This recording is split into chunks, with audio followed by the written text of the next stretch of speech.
মাত্র 20 টাকা খরচে কিন্তু যেতে পারবেন 100 থেকে 120 কিলো। মানে এই বাইকের মাধ্যমে মাত্র, হ্যাঁ জি, এটা হলো ইলেকট্রিক বাইক আমাদের। এক চার্জে আপনারা যেতে পারবেন 100 থেকে 120 কিলোমিটার এবং মাত্র খরচ পড়বে 15 থেকে 20 টাকা। মানে এত কমে ভাই, এটা কি ব্যাটারির মাধ্যমে এত দূর যায়? জি জি, ব্যাটারির মাধ্যমে আপনারা অবশ্যই 100 থেকে 120 কিলো মাইলেজ যেতে পারবেন। যদি না যেতে পারেন ব্যাটারি আমি চেঞ্জ করে দেব। মানে বর্তমানে কিন্তু তেলের যে দাম বৃদ্ধি পেয়েছে, সব সময় কিন্তু যাতায়াতের জন্য কম খরচে একটি বাহন সবাই খুঁজে, সেজন্য এটা সবচেয়ে বেস্ট আমাদের ইলেকট্রিক বাইকগুলো হচ্ছে বেস্ট। সেজন্য মাত্র 20 টাকা 100 কিলো।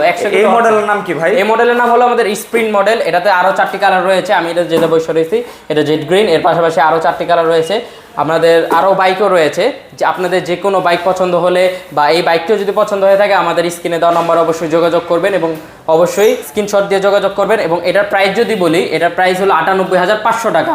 এবং যদি মাইলেজ কম দিয়ে নেন 55 থেকে 60 মাইলেজ, সেটার ক্ষেত্রে এটার প্রাইস পড়বে 91,500 টাকা। মানে দুইটা ভ্যারিয়েন্ট আছে, যেটার মাইলেজ বেশি সেটার প্রাইস কত বললেন? 98,500, আর এবং যেটার মাইলেজ একটু কম রয়েছে সেটা 91,500 টাকা। আর এছাড়াও কিন্তু যে বাইকের মডেলগুলো দেখছেন প্রত্যেকটা বাইক কিন্তু আপনারা 1 লক্ষ টাকার নিচেই পেয়ে যাবেন। মানে কোনো বাইকের দাম কিন্তু 1 লক্ষ টাকার বেশি নয়। ওকে, সেক্ষেত্রে অবশ্যই সরাসরি চলে আসবেন তাদের প্রতিষ্ঠানে, স্ক্রিনে তাদের নাম্বার দেওয়া আছে। অবশ্যই।